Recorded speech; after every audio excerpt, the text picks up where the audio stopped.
Sejam bem-vindos a mais um episódio do podcast Instituto de Direito de Família na Prática. Eu sou Thaís Ribeiro e, como sempre, estou aqui com a minha querida companheira, advogada Mariana Vilela. Olá, sejam todos muito bem-vindos ao nosso novo episódio.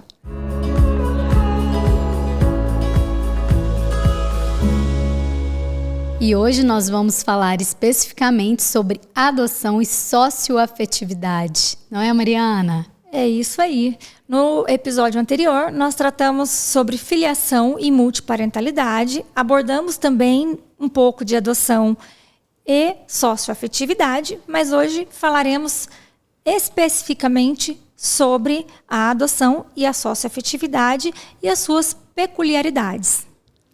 É isso. E quando a gente fala de adoção, né, Mariana, nós estamos tratando aí daquele assunto que é aquele pertinente, recorrente do nosso instituto, que se trata de família.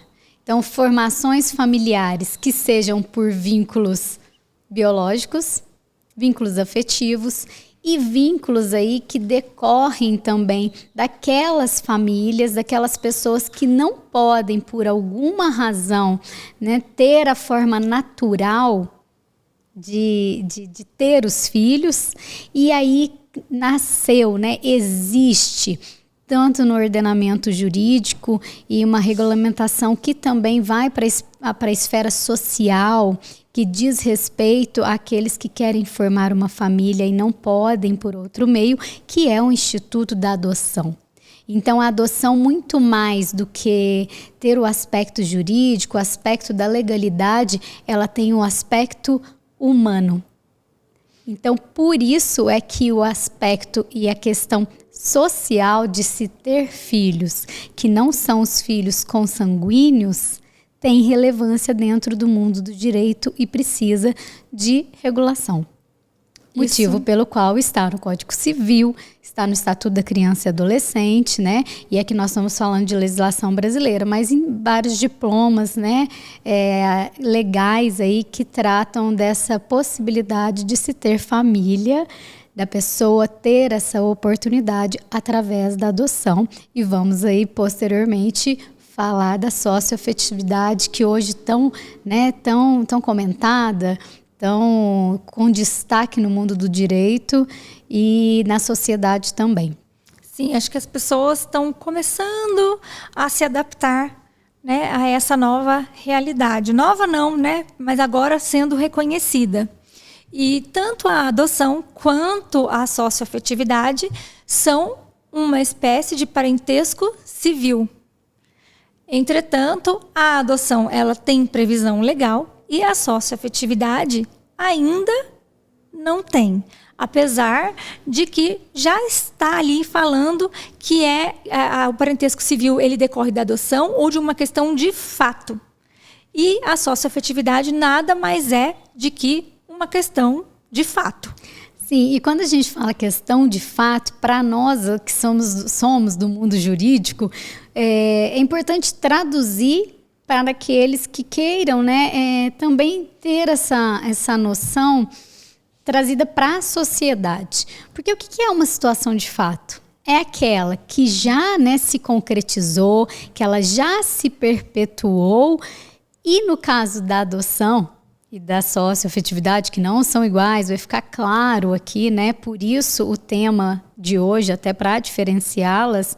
No caso da adoção e da socioafetividade, essa questão de fato está totalmente ligada a um princípio que a gente sempre fala aqui, que é o princípio do afeto.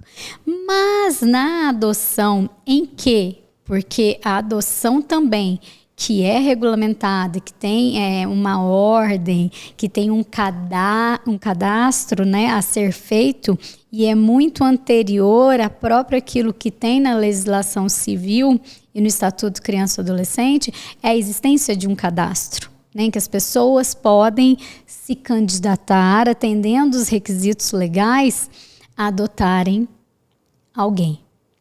Né, que ainda tem até uma discussão, porque quando você preenche um formulário e tudo mais, tem sim opções quanto a características. A escolha, né, que esses A pais escolha. querem. Então, essas pessoas que tomam essas decisões precisam estar preparadas. Por quê?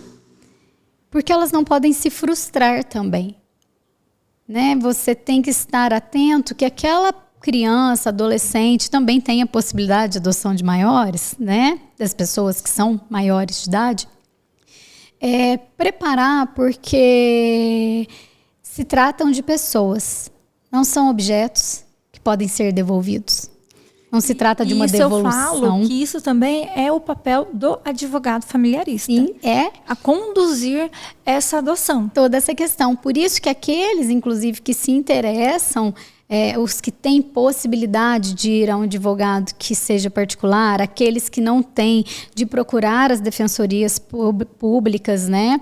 Ou aqueles órgãos que possam atendê-los de forma gratuita, para estarem cientes de tudo aquilo que vem, porque nós estamos falando de pessoas, nós não estamos falando de mercadoria, de objeto. Né? E talvez em razão disso, talvez não, acho que em razão disso é que tem regras que agora passaram a ser flexibilizadas em decisões, mas quando legalmente a gente, muitas vezes eu mesmo faço isso, critico a lei de adoção, teve uma inovação, ok. A partir de 2009, algumas alterações melhoraram, mas quando a gente critica e fala, nossa, mas o juiz não vai observar essa questão aqui que está acontecendo, mesmo que a lei proíba, mas é muito sério, porque se não tiverem regras ali a serem seguidas, dentro do mundo jurídico mesmo, posterior à efetivação, à concretização dessa adoção, não tem seriedade nisso, porque eu não posso dizer, Mariana, depois que eu adoto alguém que eu não me adaptei àquela criança. Inclusive existem casos, né? E que nós vemos aí indenizações e tal, mas isso não resolve a questão. Não é? É muito mais do que uma indenização para essa criança que não vai servir de nada. Então, o advogado, sim, também tem papel fundamental. E como você disse, a adoção ela é dotada de formalidades e exigências. E o advogado familiarista, ele precisa conhecer, né, esses requisitos. Com certeza. E eu vou dar uma passada aqui nos seguintes passos que quem pretende adotar deve seguir. Ótimo. E o advogado familiarista vai também saber disso para conduzir essa adoção da melhor forma. E na prática, o que a gente orienta muito os nossos membros é que participem efetivamente de cada etapa da adoção junto com o cliente. Então, nós temos aí, primeiramente, quem quer adotar, o advogado vai orientá-los a procurar o fórum ou a vara da infância e juventude da cidade ou região, onde será solicitada a apresentação de documentos. Haverá uma análise dos documentos. Acontecerá uma avaliação da equipe interprofissional. Haverá participação em programa de preparação para a adoção. Será feita análise do requerimento pela autoridade judiciária. Com o deferimento do pedido de adoção, haverá um ingresso no Sistema Nacional de Adoção e Acolhimento. Exato. Que é o cadastro. Com o sucesso da aproximação, haverá o estágio de convivência. No dia seguinte ao término do estágio de convivência, os pretendentes terão 15 dias para propor a ação de adoção propriamente dita. Então, assim, o advogado, muitos perguntam, mas eu tenho que saber isso? Tem que saber até mesmo para orientar. E para saber esses prazos, esses dias, o que acontece aqui, o que vai acontecer no final. E depois de tudo isso, aí que será proposta a ação de adoção. E justamente por conta dessas etapas que são aí requisitos, né, e que estão previstos quando se procura adotar ou reconhecer aquele filho que vai vir a ser seu, essas etapas são de suma importância nesse sentido, para que esse momento, esse caminho, seja esclarecedor para aqueles que estão adotando. Esse período aí que a gente chama de adaptação é justamente para que lá na frente não tem a possibilidade de atingir o quê? A esfera moral, pessoal daquele que foi adotado. Para que ele não seja, mais uma vez, passe a se sentir mais abandonado do que era anteriormente. Porque se ele ingressa num seio familiar, e ele antes não tinha um seio familiar por alguma razão, e essa adaptação não foi correta, não foi ok, ou não foi analisada durante esse processo, durante essa etapa, e lá na frente esses pais que a gente chama, né? Tá bom, estamos aqui dando nome porque é necessário, mas pais são pais, filhos são filhos, mas os pais adotivos depois querem devolver a criança, isso causa um trauma muito, muito grande, que é imensurável. Eu falo que os danos, as ações de responsabilidade civil, que são de danos para aqueles que adotaram e devolveram e não serão obrigados a permanecer, porque ninguém é obrigado a nada, não é? Mas o dano que é um dano além, que a gente chama que é um dano que atinge a esfera humana e que não consegue nem ser monetizado. Como um juiz vai conceder, vai punir esses pais adotivos que não querem mais ser porque não gostaram do comportamento do filho adotado. Então é muito além, né? Muito além. E aí a gente repete, o direito de família não é fácil. Não é. E assim, a adoção, ela é almejada desde o início, né? Se a pessoa fez todas essas etapas, é porque ela quer adotar. Então, ela é almejada desde o início e os adotantes, eles se sujeitam a todas as formalidades legais. E ao contrário da socioafetividade, que é gradativa, é uma relação que vai se construindo ao longo do tempo, a adoção, ela rompe com os vínculos de parentesco consanguíneo. Ela rompe com esses vínculos, né, do adotado com os pais e parentes biológicos. Na socioafetividade, a gente não tem esse rompimento dos vínculos biológicos. Tanto que na socioafetividade a gente pode falar da multiparentalidade, que é a soma. Eu não preciso tirar um para acrescentar o outro. E falando agora dessas diferenças, na adoção, a sentença, ela constitui a filiação, os vínculos, né, entre os adotantes e o adotado. É uma sentença constitutiva. Já na socioafetividade, a sentença, ela é uma sentença declaratória, porque ela não está constituindo os vínculos. Ela está declarando que existe ali uma filiação socioafetiva que decorre de um fato. Então, como eu disse, ela é gradativa. Ela vem acontecendo até que aquele pai, aquele filho, aquela mãe, aquele filho, já estão ali vivendo como se fossem pai e filho, mãe e filho.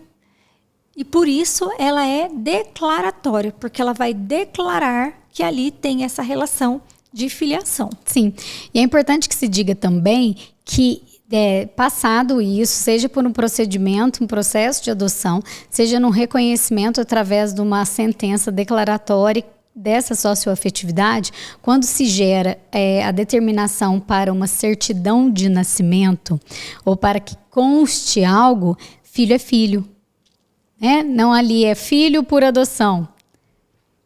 Ainda que seja também na multiparentalidade, o que vai constar? Pai, mãe ou pai, né? E aqueles nomes. Ou agora também filiação. Filiação, somente. Exatamente. O que eu estou querendo dizer? Ainda que seja por adoção ou por socioafetividade, o reconhecimento aqui é de um filho. Então, como você bem falou agora, filiação. Por quê? A partir do momento que ou por uma sentença declaratória da socioafetividade ou por um ok daquela adoção, preenchido todos os requisitos e terminado um processo, dali advém o quê?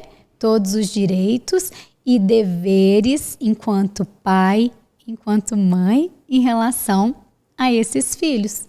E todos, alimentos, direitos sucessórios, o poder familiar, e aqui a observância de tudo.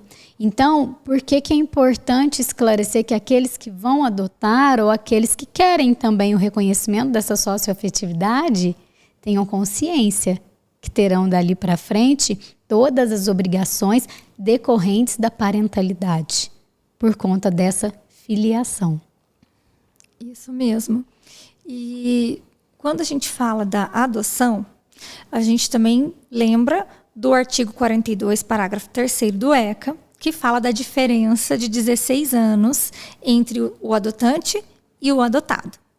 Mas por causa da socioafetividade, este artigo vem sendo mitigado na socioafetividade. E isso é o informativo 658 do STJ. Não estou falando aqui de mitigação na adoção. Ok. Mas na socioafetividade já temos decisões e este informativo nesse sentido de mitigar essa diferença de idade. E a adoção também, ela vai depender do consentimento dos pais biológicos dessa criança que vai ser adotada ou do representante legal, né? Eles têm que consentir em dar essa criança para adoção. E quando que tem a dispensa desse consentimento? Quando não se conhece os pais biológicos dessa criança ou quando eles foram destituídos do poder familiar, que nós também trataremos isso num episódio, num outro episódio, né, sobre o poder familiar. Então, só nesses casos é que se tem a dispensa desse consentimento. E se o próprio adotando for maior de 12 anos, ele também tem que consentir. Ele tem que querer também ser adotado. Então, nessas hipóteses, sem o consentimento nessa segunda hipótese que falou que vai ser adotado, isso não vai se concretizar. E na primeira hipótese que você trouxe, precisa do consentimento dos pais biológicos. Sim. Mariana, é muito importante a gente falar aqui de uma situação, de situações que se concretizam no Brasil, e que são chamadas aí de adoção brasileira, mas que eu não posso dizer que é um crime previsto. Vocês sabiam que é um crime previsto no Código Penal, de acordo com o artigo 242. Por quê? Não se pode dar como seu parto alheio e registrar como próprio filho o filho de um terceiro. Por que estou dizendo isso? Porque comumente chamada de adoção à brasileira, é preciso dizer que isso não é uma modalidade. Ela é chamada, esse tipo de atitude é chamado de adoção à brasileira, mas a depender do caso, ele pode constituir um crime. As pessoas ignoram esse fato. Ou seja, se uma pessoa registra filho de outro, sabendo que está fazendo isso, sem que apresente ou sem que tenha uma razão plausível para que o faça, ela está cometendo um crime previsto no Código Penal. Sim. Tá? Mas tem muitos poréns dentro desse tipo de adoção que, ao longo dos anos, ao passar do tempo, ela pode se tornar o que nós falamos no início? Uma situação de fato. Sim. E como que a gente faz nas situações de fato? É a socioafetividade. E hoje nós temos o enunciado 108 da primeira jornada, que ele veda a desconstituição do registro de nascimento feito de forma espontânea por aquele que, mesmo sabendo não ser o pai consanguíneo, tem o filho como seu. Porque antes da socioafetividade, quando se descobria uma adoção à brasileira, esse registro era desconstituído. Mas hoje, se já se criou vínculos afetivos desse pai desse filho, ou dessa mãe desse filho, em razão do melhor interesse do menor, não vai ser desconstituído, apesar de haver responsabilização e punição pelo delito, que é a adoção brasileira. Mas o registro não vai ser desconstituído. Nossa, é interessante a gente falar sobre, porque é comum. Muito comum. Eu escuto bastante história, não só no escritório, mas histórias de famílias, né, que realmente registraram aquela criança quando nasceu, sabendo que não era filho biológico, e aquilo se constituiu no tempo. E muitas vezes sem que a própria sociedade saiba disso, né? Então, aos olhos, inclusive, daquela comunidade, aquele lugar em que eles convivem, é o filho biológico. Né? Então, assim, depois que teve essa crescente e esse reconhecimento também de socioafetividade, muitas famílias passaram a se preocupar com o modo em que essa adoção foi feita lá no passado. Adoção não, o registro, como esse registro foi feito. Uhum. Porque registrou como se filho fosse.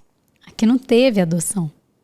Aqui não teve um reconhecimento. Teve uma ação de adoção. De socioafetividade. Né? Registrou como se filho fosse filho de outrem. Então, assim, até na hora de você procurar alguma coisa que esteja com receio, como cidadão, você vai ter que demandar isso de um advogado com uma análise, também para que seja, vou usar esse termo, uma vez agora e depois aqui diante outras temáticas que a gente vai abordar. Mas precisa ser, então, flexibilizado até a punição do Código Penal. Sim. Porque ali já vai ter gerado um vínculo. Aquela criança que já é possivelmente um adolescente, um adulto, ela tem como seus pais, os pais registrais, que sabem que não são os biológicos, mas que registraram. Então, e diante daquilo que você falou, pode lá na frente pedir a desconstituição? Não pode. Porque, inclusive, existe um caso, Mariana, em que os pais, tá, que fizeram esse registro consciente de que não era aquela pessoa, o indivíduo, seu filho biológico, no futuro o pai faleceu e a mãe, que estava ali no registro, tá, já era um adolescente, e do falecimento desse pai, essa mãe pediu a desconstituição, contando que não era filho biológico e que, inclusive, não deveria ser herdeiro. Veja só. E aí entra a importância do quê? De se ter reconhecido a socioafetividade. Uhum. É muito comum também na nossa área, né? A gente vê vários casos da pessoa que registrou sabendo não ser filho, aí conviveu, foi pai, tratou normal como pai e filho, e daí quando divorcia, entra com uma ação negatória de paternidade, falando, faz o DNA para você ver, ele não é meu filho. E aí também não adianta, vai ser mantido o registro de nascimento com base na socioafetividade. E para isso tem que ler nas entrelinhas. Sim, porque com certeza. Isso não está exposto, isso não está na lei. Não está. Isso é uma garantia que esse filho tem de buscar, então, seus direitos, porque é um direito dele. Ele não tem culpa de ter sido registrado como se fosse biológico, sendo que não era. Você falou a palavra certa, nesse caso hipotético que você trouxe. O pai foi pai, o que equivale a dizer, então, que o filho foi filho, tem direitos e tem garantias. Então, daqui 15 anos, 20 anos, vem uma ação negatória de paternidade e aí comprova com um simples exame de DNA? Pois é. Vínculos Porque realmente vínculos criados. O exame de DNA vai dar que não é pai. Não é? mas foi pai. Então, não se pode mais isso acontecer assim, né? Vou fazer um exame de DNA, não é meu filho, acabou. Não acabou, não. Não acabou. Continua, e com a socioafetividade vem os direitos, vem os deveres, tudo como se filho fosse, como se pai fosse. E voltando um pouquinho na adoção, Thaís, nós temos hoje a adoção de nascituro.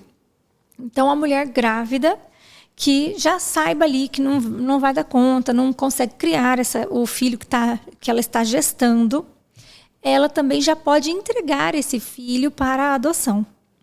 Então, ela vai, da mesma forma, procurar o juizado da infância e juventude e vai comunicar que ela quer entregar essa criança para adoção. E não tem problema nenhum, não é crime nem nada. Eu ia falar com você disso, sobre esclarecer que entregar uma criança para adoção não é crime. Não é crime entregar uma criança para adoção. Crime é o abandono, né? De quando você não comunica, deixa uma criança recém-nascida exposta na rua. Abandona, né? E não o fato de você entregar aí, né? Comunicar ou deixar, não constitui crime. Sim, e essa entrega, ela tem também um procedimento. Um procedimento. Isso, e aí ela comunica, ela vai embora. E é marcada uma audiência para ela retornar, para ela ratificar aquela vontade, para ela confirmar que ela vai entregar a criança para a adoção. E é aí que os advogados, para orientar, também tem que ficar muito atentos, porque mesmo que ela tenha desistido de entregar essa criança para adoção, ela tem que comparecer nessa audiência. Sim. E aí ela comparece, ela vai falar, desisti. Ok, mas ela e a família vão ser acompanhadas por 180 dias. Tá? E se ela não comparece? Se ela não comparece, essa criança, quando do nascimento, vai ser buscada e entregue para a adoção. Por isso a importância. Desistir, não tem problema, mas você tem que ir nessa audiência para falar que desistiu. Retornando ao que você falou, eu me coloquei a refletir aqui durante esses 2 minutos. Você falou de adoção do nascituro. O nascituro é aquela criança que ainda está no ventre. Isso. Ele não veio ao nosso mundo, né? Ele ainda não saiu do útero da mãe. E essa mãe já decidiu que não quer ser mãe, embora já seja. E isso traz uma reflexão muito profunda que tem a ver com o aborto no Brasil. Porque a mulher, ela ainda não tem a opção, né, de abortar caso ela não queira seguir com a sua gravidez adiante. Então, se a gente for ver o fundo de pano de todas as possibilidades que ainda são geradas, elas têm a ver também com a questão cultural, com a questão de princípios, de moral, de valores e religiosos, da própria questão tão discutida no aborto, que ainda, né, é só em casos específicos, de exceções, que são permitidos no Brasil.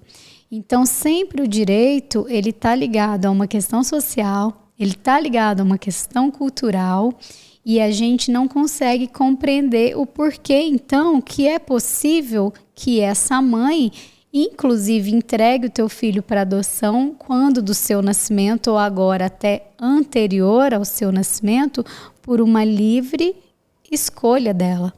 Porque lhe faltou também uma escolha anterior, né, de se realizar o aborto. Eu estava lendo, Mariana, a minha tese de mestrado fala de questões, tá, que possivelmente filhos no futuro possam demandar contra pais, porque eles nasceram com algumas enfermidades que lhe retirem a dignidade de vida.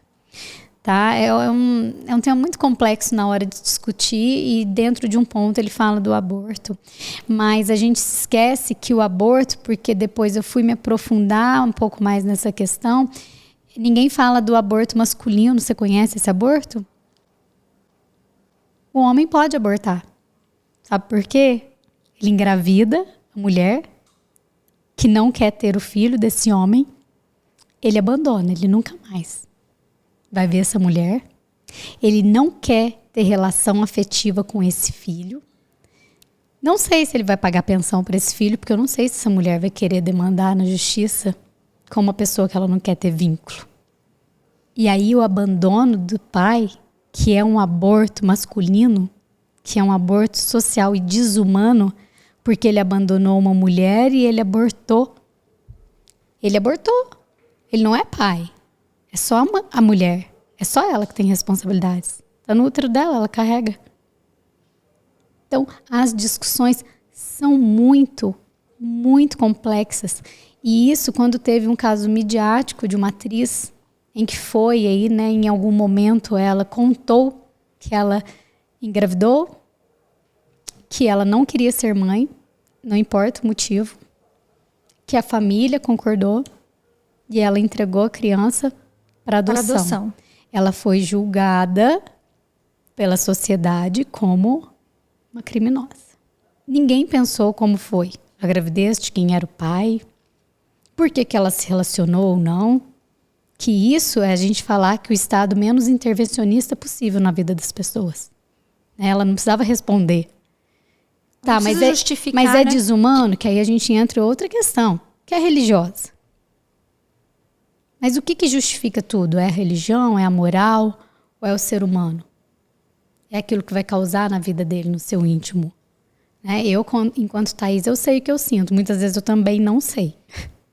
Mas enquanto Mariana, eu não sei o que você sente. Eu não sei o que você passa lá na sua casa. Eu sei de você enquanto advogada. Eu sei de você enquanto amiga. Tem uma frase, né, de um escritor que é brasileiro, que a gente tem orgulho, que fala que cada um sabe a dor e a delícia de ser aquilo que é. Então, quando a gente não respeita o direito dos outros, precisa o quê? De leis que façam respeitar. É por isso que pode ter a adoção de nascituro. É por isso que pode entregar um filho que você não quer, por uma razão ou outra. Eu não faria, eu digo que não faria. Mas as pessoas podem querer, cada um pode fazer aquilo que deseja, desde que não interfira ou venha a lesar o direito de outrem, né? Assim que a lei fala. Então, quando a gente está falando aqui de adoção, são muitas questões que não são só essas que a gente traz baseada na legalidade. Então, assim, até peço desculpa pela reflexão, mas é para as pessoas, os advogados, inclusive, saberem por que a legislação existe. Né?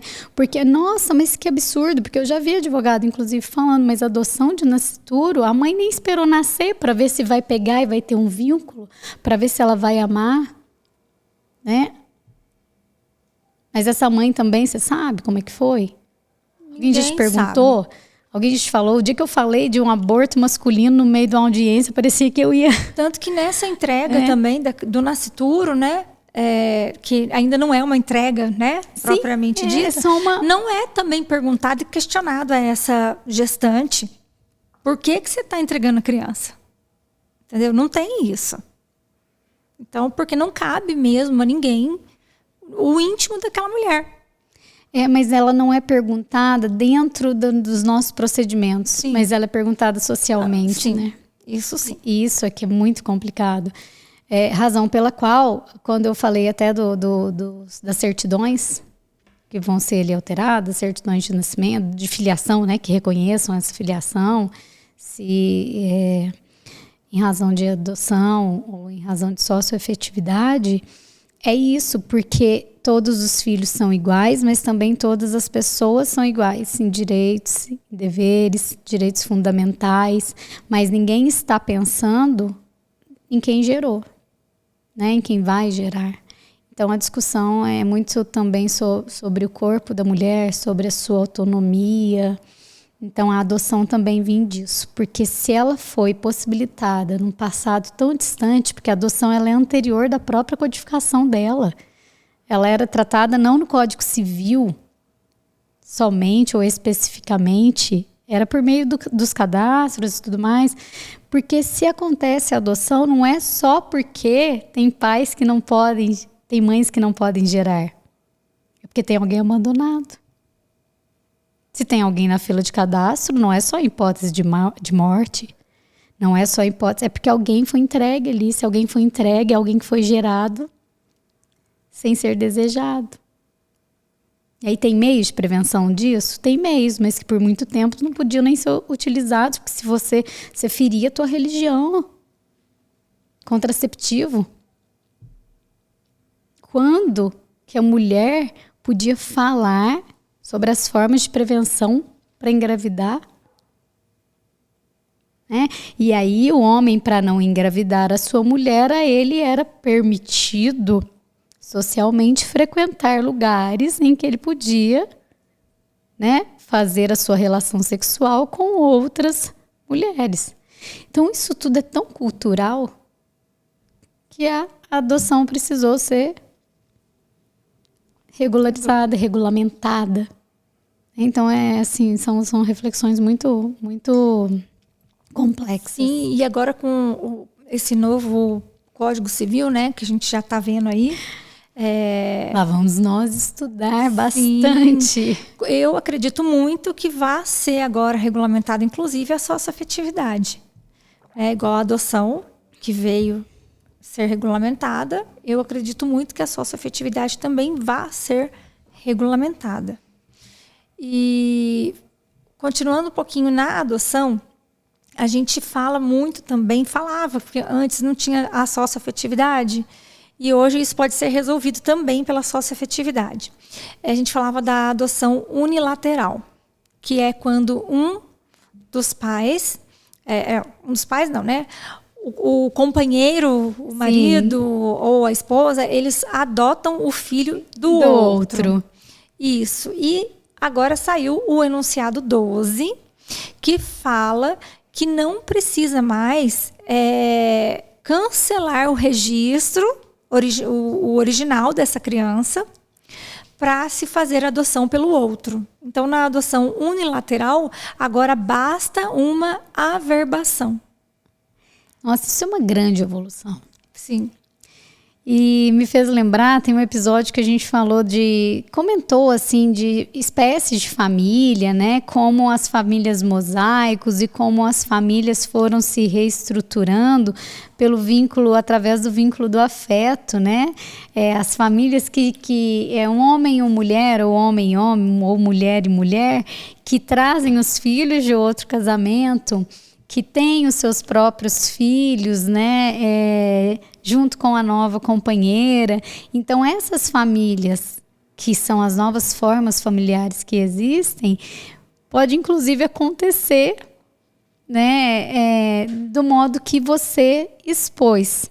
Você acha que é possível, dentro dessas famílias que vão se formando de uma maneira diferente, caso seja um pai que tenha perdido aí a sua esposa, que foi mãe das crianças que vão ser inseridas numa família de sua nova relação.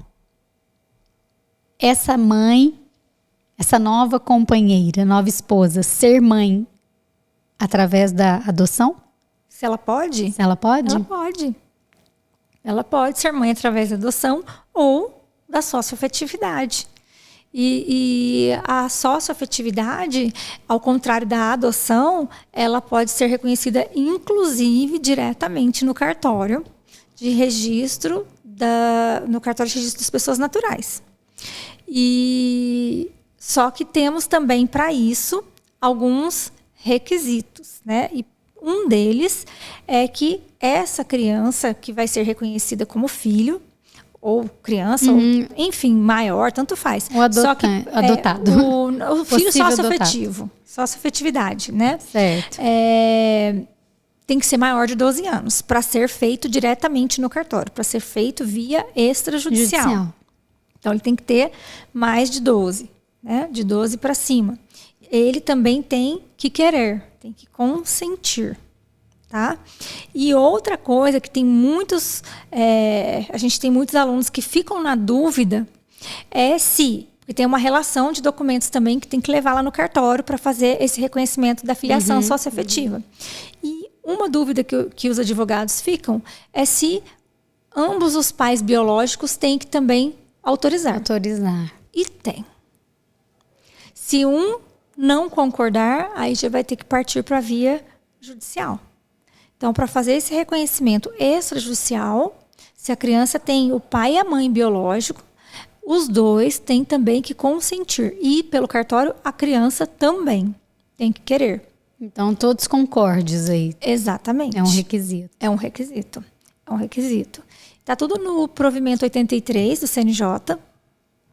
E tem que ser tudo respeitado ali, porque isso vai para o cartório, mas antes de se decidir qualquer coisa, vai para o Ministério Público. E aí, não sendo possível, o Ministério Público não aceitando, porque também vai ter que ter ali uma composição de provas, vai ter que judicializar também. Né? E dos menores de 12 anos, já automaticamente tem que ser judicial. Tá. Mariana, eu vou falar um pouquinho aqui, que já que a gente continua na adoção e depois a gente também dá aí, né, um caminho para essa socioafetividade que, meu Deus, como tem sido discutida e levada aí para os escritórios, para reconhecimento de socioafetividade daqueles que estão sob o princípio que a gente fala que agora é o princípio maior aí, do direito de família em si, sem nos esquecermos do princípio da dignidade da pessoa humana, mas a afetividade, o afeto é o que está regendo as relações familiares, né? Mas nós sabemos que o artigo 42 do ECA, né, em, acho que parágrafo 1º, ele veda, ele proíbe a adoção por ascendentes.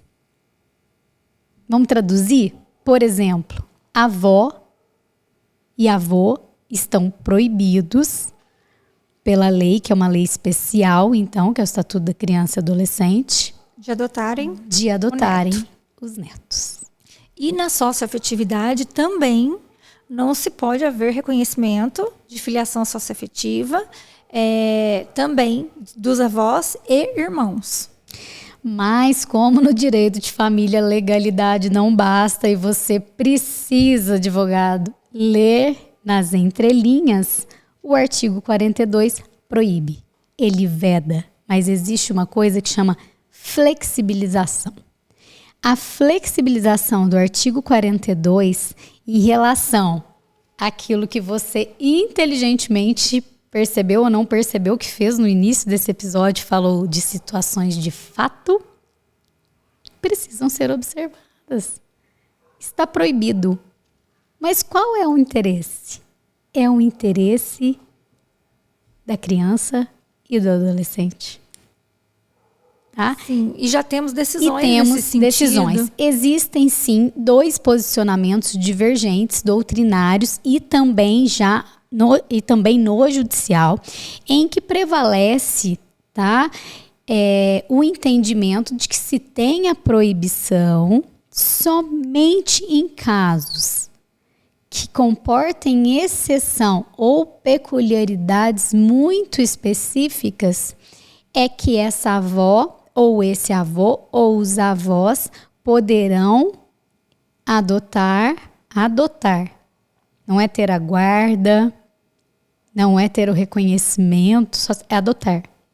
Os seus netos estão ascendentes, adotando descendentes, que nesse caso o avô e neto. Avó e neto. Tá?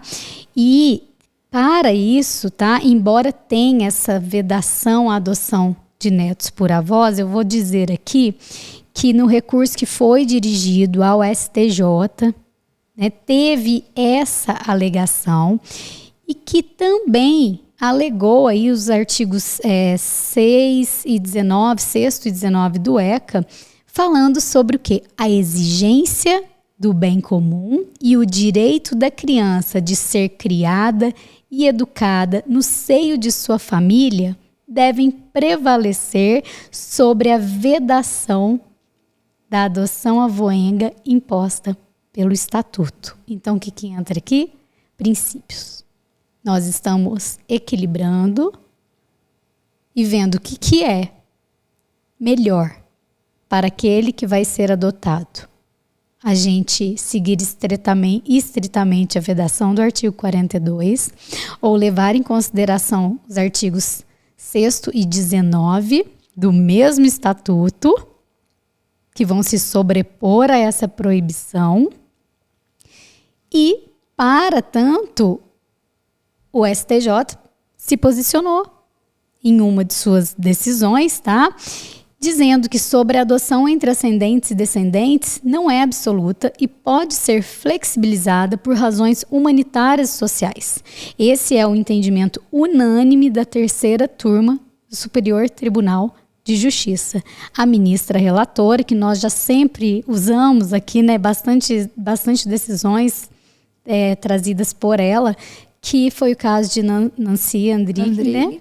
Destacou que, apesar da vedação expressa no ECA de adoção de netos pelos avós, o dispositivo legal tem sofrido flexibilizações pela Corte.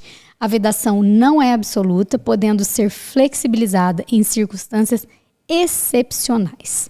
Mas aqui foi realmente observado que devia mesmo sobrepor esse interesse do o melhor interesse da criança e do adolescente, o bem social, do que a própria vedação. E é aí que a gente fala que a legalidade não basta. Não basta. Porque se você é um advogado que não é especialista, ou não está atualizado, a resposta, que não é uma resposta, vamos dizer, certa ou errada, tá? Tem fundamento, tá? Tem fundamento legal. É a proibição. É o artigo 42 do Estatuto da Criança e do Adolescente. Mas você vai dizer assim para um possível cliente, se você não tem o conhecimento da flexibilização, se você não tem o conhecimento dos princípios, vai falar, não, você não pode. Ok, eu não posso. E aí você não entregou o direito para o cliente. É muito sério.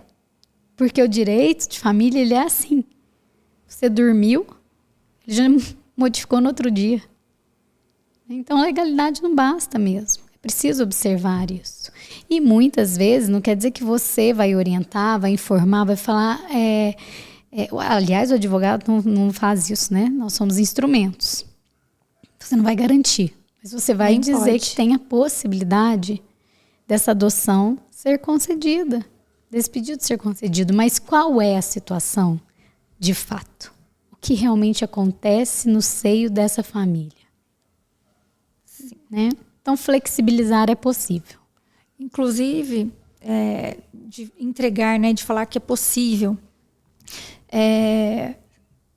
Teve recentemente, no dia 14 de novembro do ano passado, o CNJ ele aprovou por unanimidade uma resolução que proíbe os magistrados de negarem autorização para a adoção, usando como justificativa critérios como orientação sexual e identidade de gênero dos adotantes.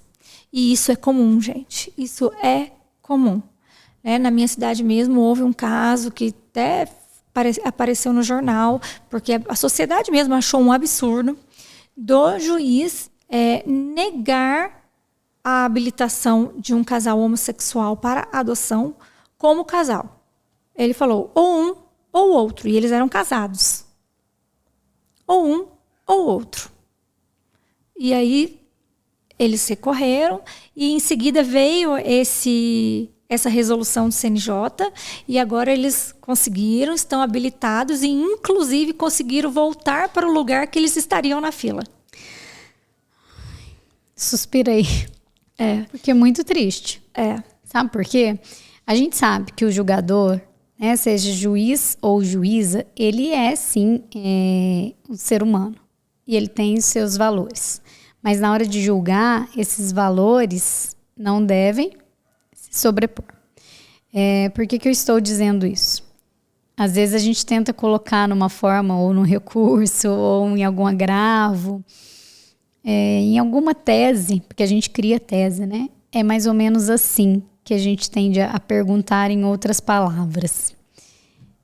Você, se não tivesse os seus pais biológicos, você preferia ficar num abrigo ou você ter pais homossexuais. Porque essa pessoa não passou por essa situação. Igual você falou, da mesma forma que um magistrado, um advogado possa ter os seus valores, essa criança também vai crescer dentro dessa família tendo aqueles valores. Para ela vai ser uma coisa natural. Sim, e ao mesmo tempo fazer uma pergunta mostra a gente, infelizmente também advogado, ainda um pouco retrógrado, mas é o jeito que a gente tem para falar. Porque eu não quero mais justificar, enquanto advogada, se os adotantes são homossexuais, se são negros, se tem deficiência, se é uma adoção unilateral, por que tem que ser um casal. Então, são questões que precisam evoluir de acordo com a liberdade e autonomia que as pessoas têm de constituir família, independentemente do sexo, independentemente de condição social.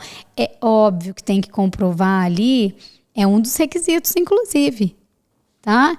Que trabalha, que vai poder criar, né? Porque criança, adolescente, que não pode fazer o seu próprio sustento, ele não vai também sair do abrigo para ficar sem sustento, né? Mas isso não tem a ver se a condição financeira é elevada. Exatamente, eu ia falar isso. Ou se ela é baixa.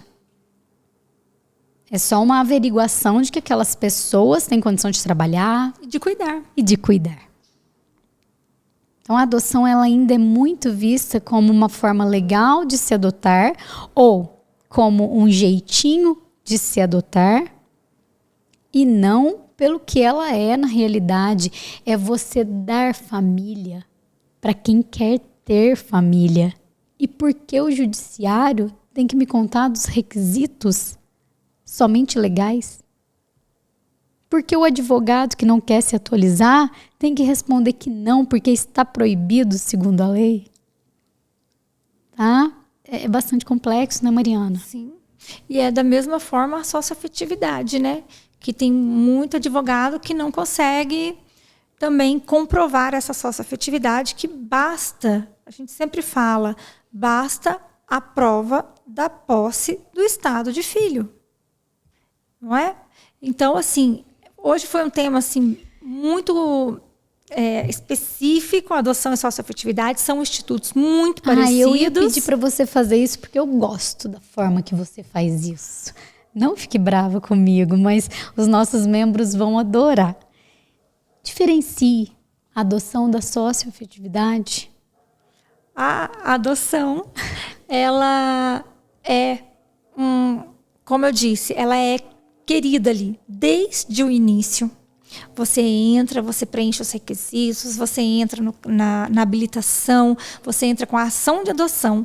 Aí você tem uma sentença que vai constituir essa filiação. E esta criança adotada vai perder os vínculos com os pais e a família biológica. Acabou, ali é desconstituída aquela certidão de nascimento daquela criança. Já na socioafetividade, é uma relação construída no afeto, que vem vindo, ninguém programou ali de ser pai ou ser filho, de ser mãe ou ser filho. Não foi programado. Não foi planejado. Como na adoção, a gente planeja uma adoção. Na socioafetividade não foi planejado, foi acontecendo. Ela é gradativa, ela acontece. Por isso a gente fala da posse do estado de filho. A gente vai comprovar essa posse, porque ele tem a posse de filho, de ser filho. E é isso que nós comprovamos na socioafetividade. E quando comprovada, a sentença é uma sentença declaratória. Ela não é constitutiva como na adoção. Ela é declaratória, porque ela está declarando que ali houve essa filiação que veio sendo construída. E também, ao contrário da adoção, ela não rompe com os vínculos biológicos. Pelo contrário, ela pode somar. Então, na socioafetividade, se eu faço diretamente no cartório, né, esse reconhecimento pelo cartório, eu posso colocar uma pessoa a mais. Então, a criança, o adolescente, enfim, ele tem um pai e uma mãe, vou acrescentar mais um. Ou vou acrescentar mais uma mãe. mas nada impede de que sejam mais. Mais do que 3 ali na certidão, não vai ser pelo cartório, mas vai ser judicialmente, o que já vem sendo também reconhecido. Porque hoje as famílias, elas não têm, não é taxativo o artigo 227 da Constituição Federal, ele não é taxativo. Ele é exemplificativo. Por isso que eu falo que muitos mais tipos de famílias virão a ser reconhecidos. E isso, gente, é uma coisa que eu gosto, que eu tenho satisfação em ver essas famílias sendo reconhecidas, de verem as pessoas vivendo a vida pela vida, de viver a vida, de medir aquela vida dela mesma com a régua da vida. Isso é uma satisfação enorme para o advogado familiarista.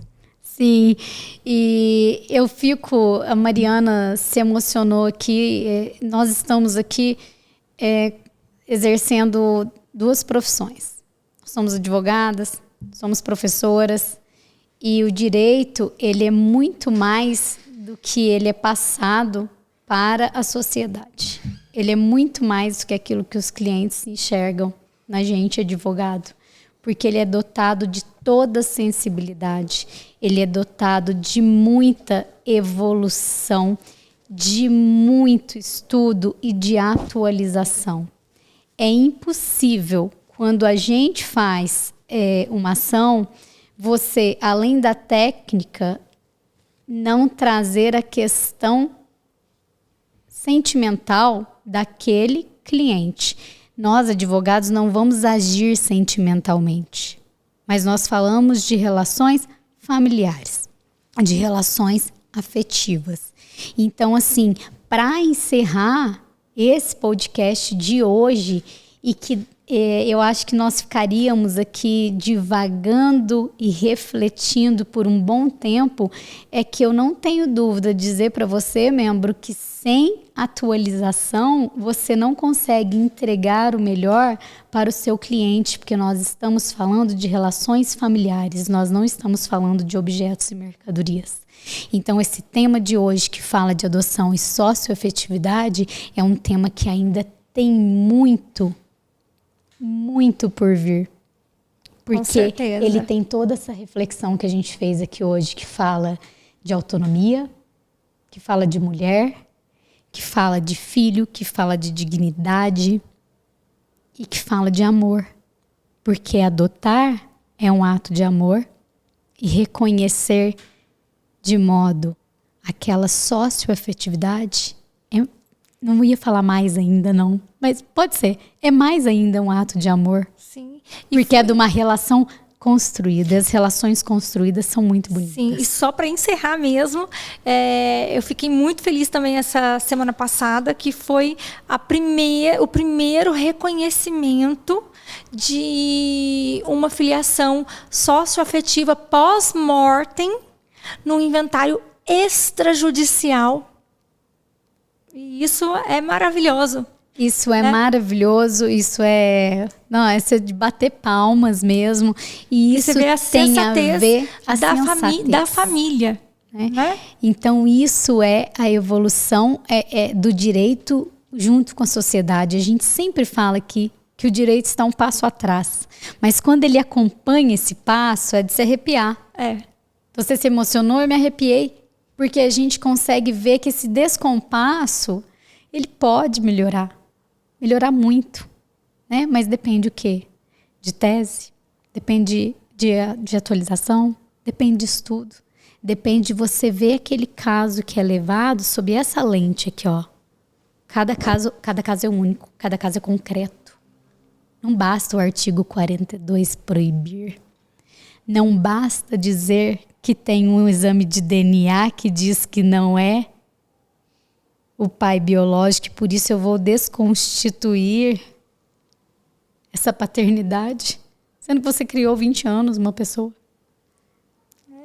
É isso. E hoje nós vamos finalizar deixando aí, né, um convite para os membros para que fiquem ansiosos para o próximo podcast, que continuaremos sempre falando o quê? Dessa necessidade de atualização e de muito estudo, caso você queira ser um profissional de qualidade no direito de família, sucessões. É isso mesmo. E também os membros que queiram, né, que estarão aí assistindo esse episódio e queiram enviar dúvidas, perguntas, é só nos enviar no nosso grupo do WhatsApp, que nós vamos responder no próximo episódio. Até mais. Até mais.